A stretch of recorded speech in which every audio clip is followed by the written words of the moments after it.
오늘 저는 여러분과 함께 징계라는 제목으로 은혜를 나누겠습니다. 오늘날 우리가 자녀들을 교육할 때 대개 출세와 성공을 삶의 목표로 삼는 사람들이 많습니다. 훌륭한 인성과 인격을 가진 사람으로 성장시키겠다는 목표는 사라진 지 이미 오래됩니다. 하나님이 자녀를 가르치시는 목표는 장차 천국에 가서 모자람이 없는 천국 시민이 되기를 원하셔서 세상에서 부지런히 교육시키는 것입니다. 그러기 위해서는 말씀과 성령님의 은혜뿐만 아니라 꾸지점과 징계를 아끼지 않으신 것입니다. 이 세상의 성공과 복은 일시적인 것이고 전국적으로는 다 없어질 것입니다. 그렇기 때문에 하나님은 일관되게 우리의 삶의 목표가 천국에 합당한 인생이 되도록 교육하시는 것입니다. 2003년 말 오스트리아의 빈 의대에서는 50개국 국민의 IQ를 비교한 후 한국이 2위라는 연구 결과를 발표한 적이 있습니다. 또한 경제협력개발기구 OECD에서 실시한 학업 성취도 국제 비교에서 한국의 고등학교 1학년생들이 선진국 40국 가운데 1위를 차지하여 한국 학생들의 실력이 세계 최상임을 입증했습니다. 게다가 한국의 교육열은 단연코 세계 1위입니다. 그런데 한국은 세계적인 위인을 배출하는 데 좋은 실적을 내지 못하고 있습니다. 고등학교까지 수재였던 학생들이 대학에 가면 둔재가 되는 한국의 교육 현실인 것입니다. 왜 이런 현상이 나타나는 것입니까? 우리의 교육 현실은 훌륭한 인성과 인격을 가진 사람으로 성장시키기보다는 세상에서 출세하고 성공하는 것을 목표로 지식 위주의 교육이 이루어지고 있기 때문인 것입니다. 그러므로 우리 자녀들은 교육을 많이 받고 머리가 좋으나 장기적인 인생의 목표를 세우지 못하고 오히려 행실 없는 윤리와 도덕 부재의 사람으로 자리하고 있는 것입니다. 우리 이웃 나라 보십시오. 경제 대국입니다. 굉장히 강력한 나라인 것입니다. 오늘날 세계 원조에도 미국 뒤따라 가장 많은 원조를 하고 있습니다. 그러나 일본이 세계에서 멸시와 천대를 받고 존경을 받지 못하는 것은 윤리가 없고 도덕이 없는 나라가 되었기 때문인 것입니다. 2차 세계대전 이후로 징령과 징병과 또한 많은 악행을 한 것을 진실로 회개하고 보상하고 돌이키는 그러한 행위가 따르지 않았기 때문에 도덕성이 없고 윤리성이 없으므로 존경을 받지 못하고 세계적인 인도를 할 수 있는 나라가 되지 못하는 것을 우리가 알아야 되는 것입니다. 한 사람이 기독교에 대해 불평을 늘어놓았었습니다. 기독교는 사람을 너무 얽매여 못하게 하는 것이 많다. 술도 먹지 말라, 담배도 풀지 마라, 이것도 안 된다, 저것도 안 된다 하면서 불평을 했습니다. 마침 곁에 있던 기독교인이 이 말을 듣고 그 사람에게 물었습니다. 당신은 1천만 원짜리 피아노를 요리하는 요리대로 사용하면 어떻게 하겠습니까? 그러면 안 되지요. 그럼 최고급 양복으로 신발을 닦는 것은 어떻습니까? 그럴 수 없지요. 그럼 빗은 도자기를 강아지 밭에서 사용하면 어떨까요? 그런 바보 같은 일을 누가 합니까? 왜 그런 것을 질문하지요? 기독교인은 환하게 웃으면서 대답했습니다. 당신의 몸은 온 세상보다 값지고 귀한 보배인 것입니다. 그 귀한 몸에 술을 부어서 술독으로 만들고 담배를 떼어서 꿀독으로 만드는 것이 올바르다고 생각합니까? 그러므로 하나님께서 당신이 귀한 대로 대접하기 위해서 술독을 만들지 마라, 담배 꿀독을 만들지 마라, 수렁창에 들어가지 말라고 말씀하는 것입니다. 맞습니다. 하나님께서 우리를 장차 천국에서 모자람이 없는 천국 시민이 되도록 이 세상에서 교육시킵니다. 그러기 위해 말씀과 성령님의 은혜를 부어주시기도 하지만 징계를 아끼지 아니하는 것입니다. 믿음의 조상 아브라함을 우리가 늘 칭찬하고 위대한 인물로 존경합니다만 아브라함은 신앙이 탁월했을 뿐 아니라 하나님께 징계와 채찍도 엄청나게 맞았습니다. 믿음으로 고향 갈대아 우르를 떠나 가나안으로 향했으나 불순종하고 불신앙한 일이 함께 섞였으니까 하나님이 그대로 두지 않았었습니다. 창세기 12장 1절로 2절에 야훼께서 아브라함에게 이르시되 너는 너희 고향과 친척과 아비의 집을 떠나 내가 네게 보여줄 땅으로 가라. 내가 너로 큰 민족을 이루고 네게 복을 주어 내 이름을 창대케 하리니 너는 복이 될지라. 75살에 하나님께서 아브라함에게 고향 산천을 떠나라 했습니다. 내 전토 친척도 떠나고 아비 집도 떠나고 혈혈단신으로 아내 사례만 데리고 출발하는 것입니다. 그런데 그는 하란에서 모은 재산을 다 수레에 싣고 수많은 종들을 거느리고 아비 집인 조카를 거느리고 가나안 땅 향해서 출발했습니다. 나는 당당하게 하나님이 떠나라 해서 순종하고 떠났습니다. 말을 했지만은 그 순종은 불순한 순종이요 진실한 순종이 되지 못했던 것입니다. 그는 가나안 땅에서 모한 재산을 다 수레에 실었습니다. 종들도 다 거느렸습니다. 조카도 데렸었습니다. 땅도 버리지 않고 전토도 버리지 않고 친척도 아베직도 버리지 않고 다 가지고 떠났습니다. 그가 가나안 땅에 들어오자 하나님께서 엄청난 기근을 가나안 땅에 두었습니다. 운물이 다 마르고 풀이 다 마르고 데리고 온 짐승들은 다 배고파 굶어 죽고 종들은 뿔뿔이 헤어지고 친척들도 다 떠나갔습니다. 나중에 가나안 땅에 와서 결국 빈손이 되었습니다. 하나님, 저로 가나안 땅에 가면 큰 민족을 이루고 창대케 하겠다 하셨는데 이럴 수가 있습니까? 어떻게 나를 쳐서 빈손 들게 만듭니까? 원망과 탄식이 그 마음속에 가득했습니다. 그래서 그는 살기 위해서 아내를 데리고 조카와 함께 애굽으로 내려간 것입니다. 창세기 12장 10절에 그 땅에 기근이 들었으므로 아브라함이 애굽에 거류하려고 거리로 내려갔으니 이는 그 땅에 기근이 심하였더라. 오히려 기근을 당했으면 회개하고 통회하고 자복하고 하나님 앞에 무릎을 꿇고 그 자리에 기다렸으면 될 것인데 하나님은 가나안 땅으로 가라고 했지 애굽으로 가라고 하지 않았었습니다. 그러나 그는 가나안 땅에서 하나님에 대한 신앙도 잃어버리고 순종도 포기하고 자기 살 길을 인간의 수단과 방법으로 애굽을 택해서 애굽으로 내려간 것입니다. 그 결과 어떻게 되었습니까? 아내가 이쁜 연고로 애굽에 가서 바로 왕의 눈에 들었으므로 아내도 빼앗기고 처참한 생활을 했습니다. 아내를 빼앗기고 그 덕분에 많은 물질을 얻어서 살았지만은 비참하기 말로 다 할 수 없었습니다. 거기에서 아브라함은 크게 회개하고 통회하고 자복했습니다. 정말 깨어졌습니다. 그 결과 하나님께서 그 기도를 들으시고 아내를 돌려주시고 많은 금은 보화를 주시고 짐승을 보상으로 받아서 가나안 땅으로 돌아왔습니다. 그가 가나안 땅으로 들어오고 난 다음에는 그의 인생이 변화되었습니다. 그는 완전히 하나님 중심으로 살기로 결정한 것입니다. 다시 가나안 땅으로 돌아온 이후에 그는 조카 롯과 땅 분쟁에서 인간적인 탐욕을 벌인 것을 볼 수 있습니다. 조카 롯도 많은 짐승을 거느리고 자기도 짐승을 거느리니 좁은 땅에 우물과 들풀로 말미암아 싸움이 붙었습니다. 목장들의 싸움이 삼촌과 조카 간의 싸움이 된 것입니다. 그때 아브라함은 모든 것을 하나님께 의지하고 자기 중심으로 생각하지 않았습니다. 창세기 13장 8절로 9절에 아브라함이 롯에게 이르되 우리는 한 친족이라 나나 너나 내 목자나 내 목자나 서로 다투게 하지 말자. 내 앞에 온 땅이 있지 아니하냐. 나를 떠나가라. 내가 좌하면 나는 우하고 내가 우하면 나는 좌하리라. 당연히 삼촌으로서 내가 좋은 땅을 차지할 테니 그 다음 너가 차지하라고 말할 수 있는데도 불구하고 나는 네가 좌하면 내가 우하고 네가 우하면 내가 좌할 테니 네가 먼저 선택하라. 하나님께서 내 친척을 떠나라 했는데 이제야 너와 나와 결별하는 것이 하나님의 뜻이다. 그래서 조카가 요단떨에 물이 넉넉하고 풀이 많은 것을 보고 거리로 택해서 떠나서 비로소 하나님께 온전히 순종했습니다. 내 전토 친척 아비집을 완전히 떠나서 완전히 순종할 때까지 그는 가나안의 기근과 애굽에서 아내를 잃어버리고 당한 수모의 징계를 받고 난 다음에야 변화받는 것입니다. 하나님은 온전히 의지하고 하나님을 바라볼 때 비로소 가나안 땅에서 하나님이 복을 주신 것입니다. 창세기 13장 14절로 15절에 롯이 아브라함을 떠난 후에 야훼께서 아브라함에게 이르시되 너는 눈을 들어 너 있는 곳에서 북쪽과 남쪽 그리고 동쪽과 서쪽을 바라보라. 보이는 땅을 내와 내 자손에게 주리니 영원히 이르리라. 넘치는 하나님의 은총과 복을 받는 것입니다. 우리가 온전히 하나님께 순종할 때 하나님이 복을 주시지, 완전한 순종을 하지 못하고 세상과 섞여서 있을 때는 주님께서 징계를 내리시고 우리를 변화시키기를 원하시는 것입니다.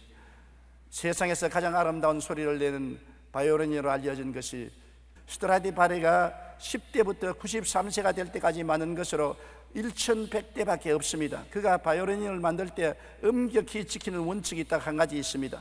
바이올린이 아름다운 소리를 내지 않으면 아낌없이 다 부숴버린다는 것입니다. 그런 바이올린에는 절대로 내 이름을 적어 팔지 말라는 것입니다. 고려 청자를 만드는 장인들도 일반인들이 보기에는 아름다우나 그들의 눈에 조그마한 흠이 보이면 도자기를 가차없이 내려쳐 부셨다고 합니다.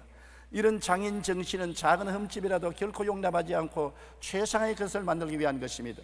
믿음의 조상 아브라함은 하나님의 말씀에 순종하여 갈대아 우르를 떠났지만 기근이 들자 자신의 생각대로 애굽으로 내려갔습니다. 이러한 부실한 순종으로 말미암아 하나님은 그대로 내버려 놓지 않고 그를 쳐서 깨어지게 하고 변화받게 만들어 주신 것입니다.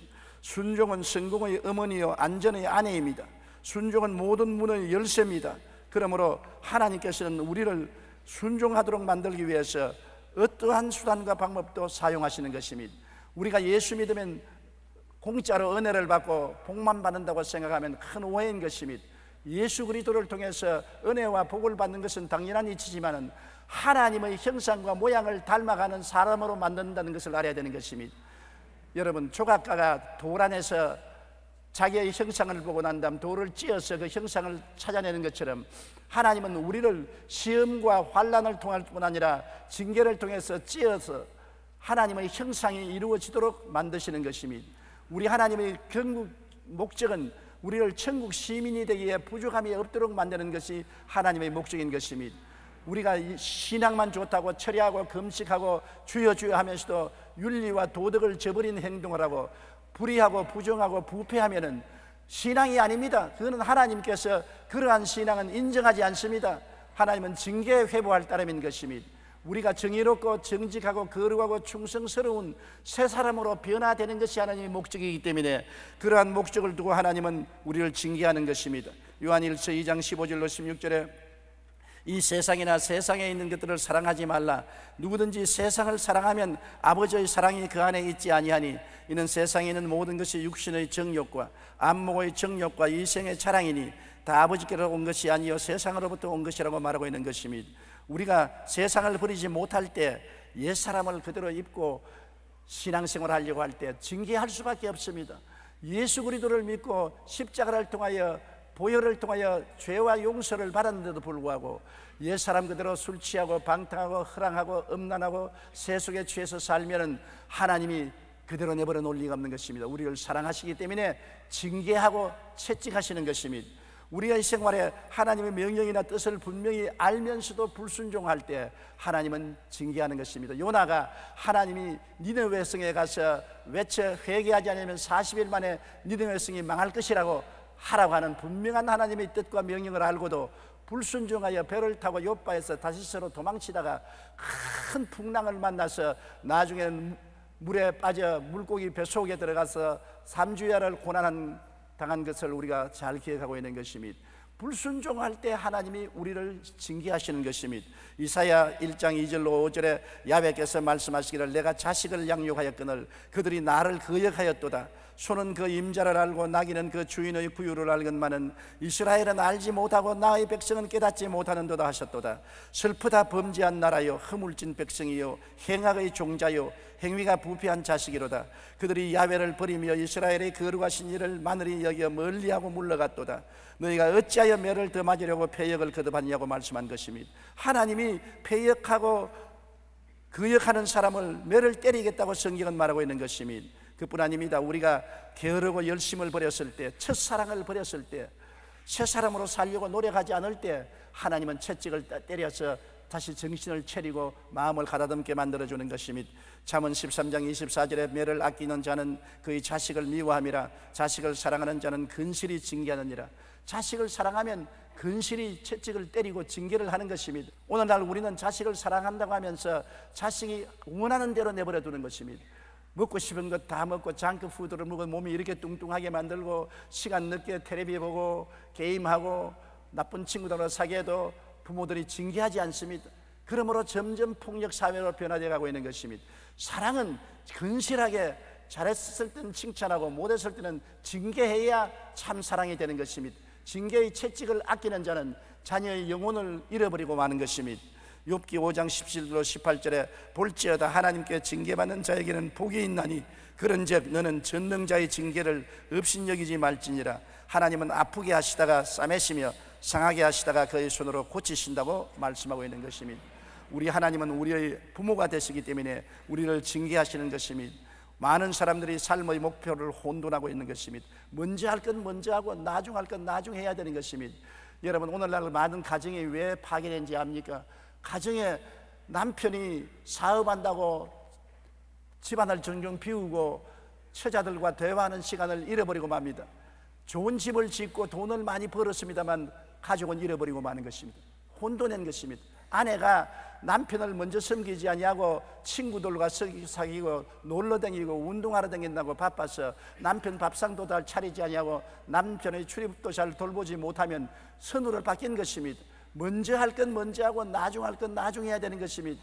우리 예수 믿는 사람도 먼저 그 나라와 그 일을 구해야 되는 것입니다. 그리하면 이 모든 것을 너에게 더하여 주시겠다는 것입니다. 하나님과 그리스도를 섬기는 것을 나중으로 하고 내 육신의 정욕, 안목의 정욕, 이성의 자랑을 먼저 취하면 하나님이 소외되고 버림받지 않겠습니까? 그런데 하나님이 그런 자식들을 사랑하고 품에 품고 복을 주시겠습니까? 징계를 하는 것은 마땅한 일인 것입니다. 히브리서 12장 7절로 8절에 하나님이 아들과 같이 너희를 대우하시나니 어찌 아버지가 징계하지 않은 아들이 있으리요? 징계는 다 받는 것이 오늘 너희에게 없으면 사생자요 친아들이 아니라 나는 마음대로 살아도 하나님이 꾸짖지 아니하신다. 나는 허랑하고 방탕하고 술 취하고 음란해도 교회 나오면 할렐루야 은혜만 주시니 감사하지 않느냐? 왜 너는 그렇게 얻어맞고 신앙고랑 하느냐? 잘못된 상황인 것입니다. 그는 종교는 가졌지만은 하나님의 자녀가 되지 않았기 때문에 하나님이 관심 가지지 않습니다. 남의 자식이 길 앞에서 흙탕물에 뒹군다고 간섭합니까? 누가 길렀는지 잘못 길렀다고 혀만 찰 뿐이지 내버려두고 갑니다. 그러나 지 자식이 옷 입은 대로 흙탕물에 뒹굴면 어떻게 하겠습니까? 끌어내 엉덩장을 때리고 꾸짖고 집에 데려와서 씻길 것 아니겠습니까? 하나님이 징계하지 않는다고 자랑하지 마십시오. 징계를 받지 않으면 사생자인 것입니다. 거듭나지 않았습니다. 예수를 믿고 참으로 성령으로 거듭난 사람은 하나님이 반드시 채찍을 들어 때리는 것입니다. 때릴 때 여러분 간지러라고 때리는 것은 아닙니다. 아프라고 때리는 것입니다. 하나님의 징계는 아픕니다. 뼛속까지 쓰립니다. 고통의 눈물을 흘리도록 때리는 것입니다. 그래야 깨닫게 되고 회개하게 되는 것입니다.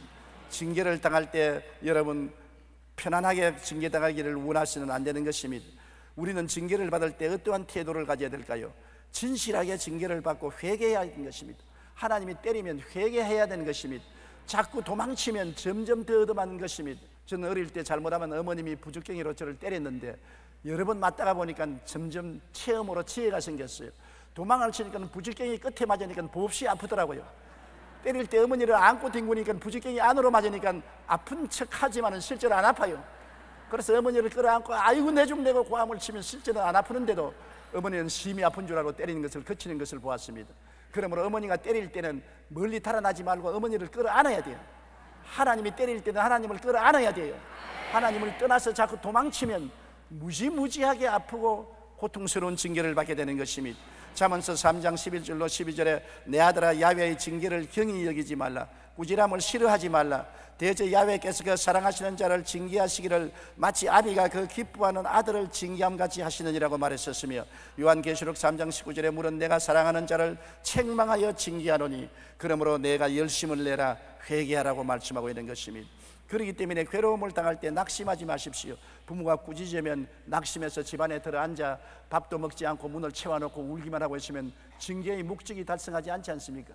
징계하면 깨어지고 회개하고 털털 털어보고 일어나서 방실방실하여 긍정적으로 징계를 받아들이고 변화받아야 되는 것입니다. 부정적인 태도로 원망과 불평을 하면 징계가 소용이 없지 않습니까? 징계를 받고 난 다음에는 하나님께 감사 찬송을 해야 되는 것입니다. 히브리서 12장 5절로 6절에 내 아들아 주의 징계하심을 경히 여기지 말며 그에게 꾸지람을 받을 때 낙심하지 말라. 주께서 그 사랑하시는 자를 징계하시고 그 받아들이시는 아들마다 채찍질하심이라. 징계를 받거들랑 하나님이 사랑해 주시는 것을 알고 감사해야 되는 것입니다. 눈물을 흘리면서도 하나님 나를 변화시키는 것을 감사합니다. 잘못된 길을 걸어가는 나를 바로잡아 주시니 감사합니다. 징계해 주시는 하나님께 영광을 돌리고 오히려 감사해야지 낙심하면 안 되는 것입니다. 더욱 하나님을 공경해야 될 것입니다. 징계받기 전보다 더 하나님을 두려워하고 공경하고 사랑해야 될 것입니다. 하나님이 나를 사랑함으로 징계하시니 감사하다고 생각해야 되는 것입니다.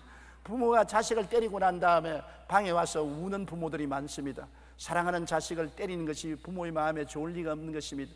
채찍을 많이 때려놓고 난 다음에 방에 와서 부모님이 울고 그 다음 세수하고 손수건으로 닦고 밖으로 나옵니다. 왜냐하면 자식을 때린 만큼 부모의 마음도 아픈 것입니다. 하나님이 여러분을 때리고 기뻐하신 줄 압니까? 여러분을 때린 만큼 하나님 마음이 고통스럽습니다. 하나님이 괴롭습니다. 징계를 때릴 때 여러분만 괴로운 것이 아니라 하나님 자신이 괴롭다는 것을 여러분 알아야 되는 것입니다. 우리 하나님을 괴롭게 한 죄를 회개하고 더욱 하나님을 경외하고 공경해야 되는 것입니다. 히브리서 12장 9절로 10절에 또 우리 육신의 아버지가 우리를 징계하여도 공경하였거든 하물며 모든 영의 아버지께 더욱 복종하며 살려 하지 않겠느냐. 그들은 잠시 자기의 뜻대로 우리를 징계하였거니와 오직 하나님은 우리의 유익을 위하여 그의 거룩하심에 참여하게 하심이라. 거룩하심에 참여하는 것은 천당에 올라가도록 하기 위해서 그렇게 한다는 것입니다. 이 땅에서 영혼을 잃어버릴까 싶어서 천당에 올라가도록 하기 위해서 징계하시는 것입니다. 하나님이 우리에게 지위나 명예나 권세나 돈이나 부귀나 영화를 주시더라도 굉장히 조심스러워 하시는 것입니다. 왜냐하면 사람이 등 따쓰고 배부르면 게을러지고 신앙을 잃어버리고 세속화되기가 쉽기 때문에 하나님은 항상 축복을 주시면서 채찍을 손에 들고 계신 것입니다. 그래야 사람들이 잘못된 길로 가다가 돌이켜 하나님 중심으로 돌아오게 되고 하나님을 불순종하다가 공경하게 되기 때문인 것입니다. 우리는 징계받았을 때 우리는 잘못된 생활 습관을 고치고 변화받아야 되는 것입니다. 이대로 그 생활 그대로 있으면 안 됩니다. 나는 어떤 사람이 간증하기를 자기가 거의 병들어 죽게 되었다가 하나님의 은총으로 살아났는데 살아나고 난 다음에도 옛날과 여전히 술망탱이가 되어 있다는 것입니다. 그래도 지금은 아직 안 때린다. 내가 말하기를 안 때리면 이제 앞으로는 죽도록 만들 것이다. 과거에 술망탱이가 되어서 가정을 돌보지 아니하고 생활을 절도 없이 살다가 하나님께 맞았는데 부르짖고 기도하여 고침받았으면 생활에 변화가 와야지요.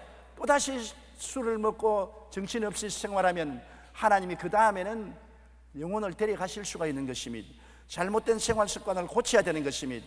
잠언서 20장 30절에 상하게 때리는 것이 악을 없이 하나니 매는 사람 속에 깊이 들어가느니라. 상하게 때리는 것은 악을 없애기 위해서 때리는 것이기 때문에 악을 내가 제거해야 되는 것입니다. 얻어맞고도 악을 제거하지 아니하면 징계는 점점 심해지는 것입니다. 우리는 하나님의 징계를 받고 난 다음에는 정의롭고 진실하고 거룩하고 충성스럽고 탐욕을 버리고 깨어지고 겸손한 사람이 되어야 되는 것입니다. 에베소서 4장 23절로 24절에 오직 너희 심령이 새롭게 되어 하나님을 따라 의와 진리의 거룩함으로 지으심을 얻은 새 사람을 입어라. 징계는 우리를 새 사람이 되게 하도록 만들기 위해서 그렇게 하는 것입니다. 환골탈태하여 완전히 생각도 행동도 달라져야 되는 것입니다. 어떠한 사람은 사업을 잃어버리고 돈을 다 잃어버리고 가족도 다 잃어버리고 빈손 들고 낭패가 되었으나 깨어지지 아니하고 회개하지 아니하고 하나님을 원망하는 사람들을 보았었습니다. 그런 사람은 다시 변화될 기회를 잃어버린 것입니다. 우리는 인생을 살면서 우리의 삶의 목표를 분명히 하고 살아야 되는 것입니다. 예수 믿는 사람 세상을 떠나라는 말은 안 했습니다. 세상과 같이 모든 사람들과 더불어 열심히 경쟁하고 일하고 살아나가야 되는 것입니다. 또한 세상에서 예수 믿는 사람은 하나님이 머리가 되고 꼴이 되지 않고 위에 있고 아래 내려가지 않고 남에게 구워줄지라도 꾸지 않기를 원하시는 것입니다. 왜냐하면 예수 믿는 사람이 남에게 얻어먹는 것보다 주어야 전도가 되지 예수 믿는 사람이 남에게 얻어먹으면 전도가 되지 아니할 것입니다. 여러분, 예수 믿는 사람이 지위가 높아져서 낮은 사람을 잘 돌보고 훈계하면 그 훈계를 들을 것인데 거지가 여러분에게서 훈계하면 웃기는 소리 하지 마라 네 팔자나 고쳐라고 말할 것입니다. 높은 사람이 와서 우리 발을 씻으면 우리가 감동을 하는데 거지가 와서 발을 씻어주겠다면 거부하고 감동하지 않습니다. 예수 믿는 사람이 높은 사람이 되어서 이웃 사람을 돌봐주면 감화와 감동을 줄 수가 있고 그리스도의 복음이 전파될 수 있습니다. 예수 믿는 사람이 잘 살아서 남을 도와주고 남에게 은혜를 끼치면서 복음을 전해야지 남에게 도움을 받고 손을 내밀고 구걸하면서 전도해서는 소용이 없습니다. 거지가 각설이 춤을 추면서 예수 믿으라 하면 믿을 사람이 있겠습니까? 작년에 왔던 각설이 올해도 안 죽고 왔네 하고 징계하면서 예수 믿으시오 하면 사람들이 뭐라고 할 것입니까? 미쳤다고 할 것이 아니겠습니까? 여러분, 그러므로 우리는 주님 안에서 축복받기를 하나님이 원하시는 것입니다. 그러나 축복을 받되 삶의 목표를 바꾸지 말라는 것입니다. 하나님 나라와 그 의를 먼저 구하는 목표를 분명히 하고 이 땅에서 축복을 누리라는 것입니다. 그 나라와 그 의를 먼저 구할 때 하나님 모든 것을 더하여 주시지요. 모든 것을 더하는 것에 목표를 두고 하나님을 섬기는 것을 차후로 이루면 안 되는 것입니다. 목표를 분명히 한 인생을 살아야 되는 것입니다. 히브리서 12장 11절로 13절에 무릇 징계가 당시에는 즐거워 보이지 않고 슬퍼 보이나 후에 그로 말미암아 연단받은 자들은 의와 평강의 열매를 맺느니라. 여러분, 징계를 잘 받으면 마음이 편안해지고 의로운 열매를 맺게 되는 것입니다. 그러므로 피곤한 손과 연약한 무릎을 일으켜 세우고 너희 발을 위하여 곧은 길을 만들어 저는 다리로 하여금 어그러지지 않고 고침을 받게 하라. 삶의 목표를 분명하고 변화를 받으라는 것입니다. 미국의 한 철도 회사에서 두 사람이 도랑 파는 일을 하고 있었습니다.